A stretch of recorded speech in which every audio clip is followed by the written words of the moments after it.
Salut les amis, c'est PKLN, j'espère que vous avez la forme. Aujourd'hui on se retrouve pour continuer notre analyse du Bitcoin. On va pas faire vraiment les alts, peut-être que je donnerai quelques exemples, mais c'est pas très utile dans les temps de baisse comme ça. Il faut vraiment se concentrer sur le Bitcoin exclusivement et bien sûr de toute façon les alts suivent. Avant de commencer, bien sûr, n'hésite pas à t'abonner à la chaîne si c'est pas encore fait, mettre un petit comme, un petit like et surtout n'oublie pas d'activer la petite cloche pour ne pas rater les prochaines vidéos. Donc allez, c'est parti, le Bitcoin donc. Ça a chuté un peu plus tôt que ce que je pensais. Mais dans tous les cas, on en a déjà parlé de nombreuses fois. On attendait quand même un mouvement de baisse comme ça, de venir casser ce bas-là. À partir du moment où on avait cassé ce bas-là, moi, je trouvais que ça sentait déjà plus très bon. Donc voilà, je suis pas surpris du tout. Et normalement, si vous suivez la chaîne, vous ne l'êtes pas non plus. Maintenant, à quoi s'attendre pour la suite? Est-ce qu'on va continuer à chuter? Est-ce qu'on va repartir vers le haut? Donc, on va regarder d'un peu plus loin en daily. Vous voyez, en daily, on est sur une correction tout à fait cohérente par rapport à cette impulsion-là. D'accord? C'est pas une énorme correction encore. Par contre, je pense que ça va aller plus bas que ça. Je vais vous expliquer un petit peu pourquoi. Parce que là, dans tous les cas, on est parti sur un départ de correction. D'accord? Ça, c'est rien du tout. Cette correction-là, elle s'est terminée. On a cassé le plus haut. Et là, on attaque une plus grande correction. Ok, donc ça c'est un mouvement A. Le mouvement A, il est clairement pas terminé puisqu'on est toujours dans le rouge là. Et on n'a même pas un semblant d'impulsion. Et on a même un running ici. Donc là, il est visible en 4 heures, mais c'est pas une structure 4 heures. Hein. C'est une structure 1 heure, ça même pas. Vous voyez? On a ça. Et le running, vous voyez, il est très violent. Très... une petite montée, grosse chute, petite montée. Là, je m'attends à une chute au moins de cette amplitude-là. Alors, c'est pas sûr, hein, on va voir, justement. Mais voilà, soyez pas surpris si vous obtenez ça. Si on vient vers les 75 000, voilà, soyez pas surpris. Maintenant, ce qu'il va falloir surveiller, c'est est-ce qu'on a éventuellement un ralentissement comme ça. Si on a ça, là, ça sera bon signe. Ça sera bon signe, pourquoi? Pas pour venir casser le top, même si ça reste possible. Mais comme d'habitude, quand on attaque un mouvement A, on va attendre un mouvement B, un mouvement C. Le C peut chuter assez bas, hein. Donc là il faudra être vigilant là aussi. Et voilà, on a bien envie de choper ce mouvement B, en sachant aussi que s'il nous prépare un running plus tard, ce mouvement B peut venir casser le top, pour nous donner quelque chose comme ça. Ok? Donc voilà, c'est le prochain objectif qu'on va essayer d'avoir, c'est celui-ci. Maintenant, attention, si on a quelque chose comme ça. Attendez, je l'ai mal dessiné, on va le faire bien.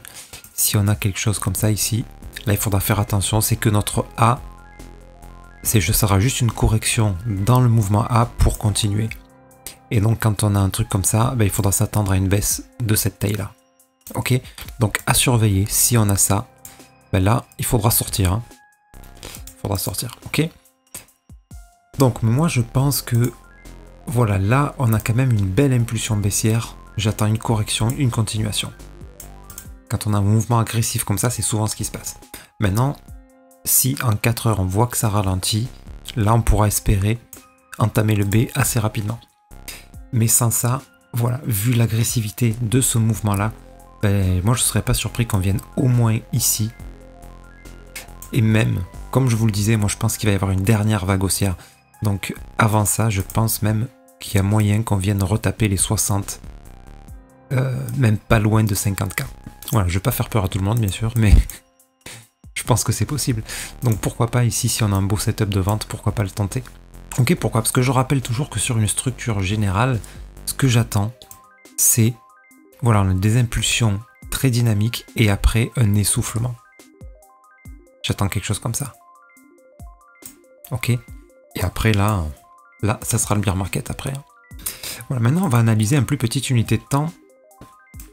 Parce qu'il y a quelques infos, je trouve, intéressantes dans ce qui s'est passé récemment, là. Vous voyez, on avait parlé ce qu'on attendait ici. On avait dit, attention, là, ça sent pas très bon. Si jamais on voit un mouvement qui s'inverse, ça sera baissier. On n'a pas eu cet appel-là. D'accord? Ça nous a un petit peu surpris. Ce mouvement-là, il est venu directement. Bon, ça, c'était baissier dans tous les cas. Mais... d'habitude, on a des appels un peu plus évidents.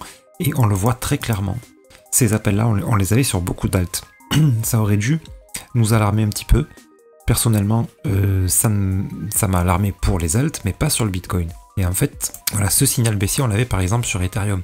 On avait ça, un signal haussier, mais le mouvement s'est inversé. Ça s'annonce de la baisse. Bon, dans ce cas de figure, si le Bitcoin était resté haussier, on aurait pu obtenir juste notre baisse ici, pour ensuite repartir à la hausse. Ok, dans tous les cas, on avait vraiment un signal baissier un petit peu partout.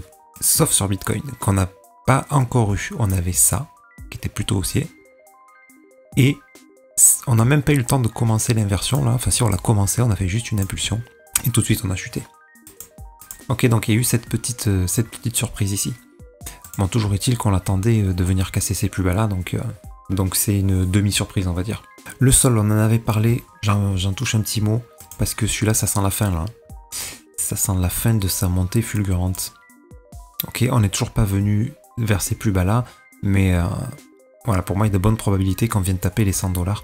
Et ça, on l'avait remarqué, je sais pas si vous vous souvenez, moi j'étais sorti complètement de Solana, parce qu'ici on avait cette impulsion, une hausse comme ça, et en ralentissement, vous voyez, à chaque fois on casse le plus haut de plus en plus timidement là, et derrière, grosse chute, donc plus grande correction, voilà, ça c'était à prévoir sur le Solana.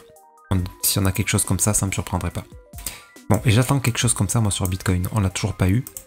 Donc ben là, c'est pas évident de savoir quand est-ce qu'on va attaquer ce fameux bear market. Donc, dans tous les cas, enfin voilà, ce que je voulais préciser, c'est cette impulsion-là, elle est un peu violente. Donc, je pense qu'on est déjà dans une correction plus grande que ça. Donc, quelque chose qui peut durer très longtemps avant de venir chatouiller les derniers plus hauts. Ok, les amis, donc va falloir être patient.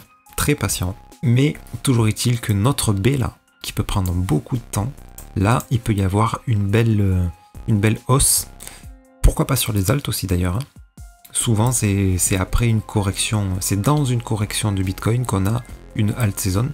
Bon, moi je crois vraiment que la alt saison, pas forcément qu'elle aura pas lieu, mais j'ai l'impression qu'elle a déjà un peu eu lieu en fait. Pourquoi?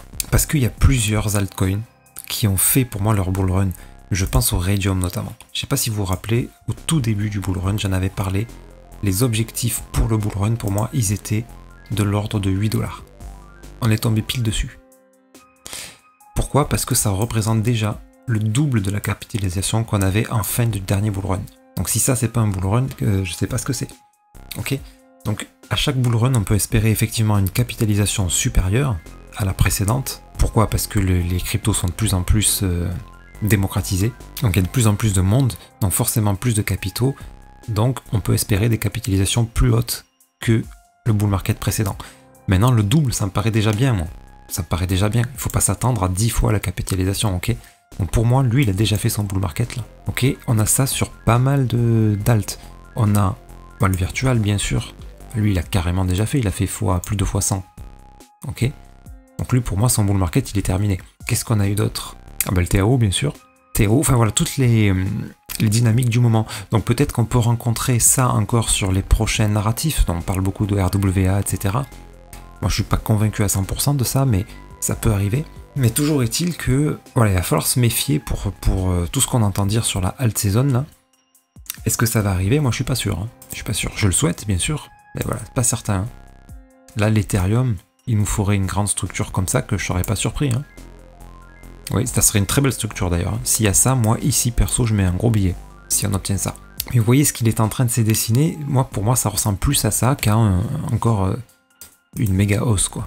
Donc voilà, les amis, il va falloir être patient, vigilant et vraiment observer ce mouvement-là, là, jusqu'où il descend. S'il vient vers ici, bah, ça annoncera ce que je pensais. Très probablement une dernière jambe haussière avant le bear market. Très probablement. Maintenant, si on a un B ici, qu'on commence à flag ici, là, ça sera peut-être pas encore terminé. Ok? On aura peut-être quelque chose comme ça. Et là, une grosse correction et une dernière. Pour moi, c'est soit l'un, soit l'autre qui va se passer. Hein. Donc là, il va falloir être attentif. Ok les amis, sur ce, j'espère que cette vidéo vous sera utile. N'hésitez pas à me dire ce que vous en pensez dans les commentaires. Est-ce que vous êtes du même avis que moi ou pas du tout? Voilà, je serais curieux de savoir. Et puis surtout, prenez soin de vous et de votre portefeuille les amis. Et puis on se retrouve très bientôt. C'était PKLN, merci.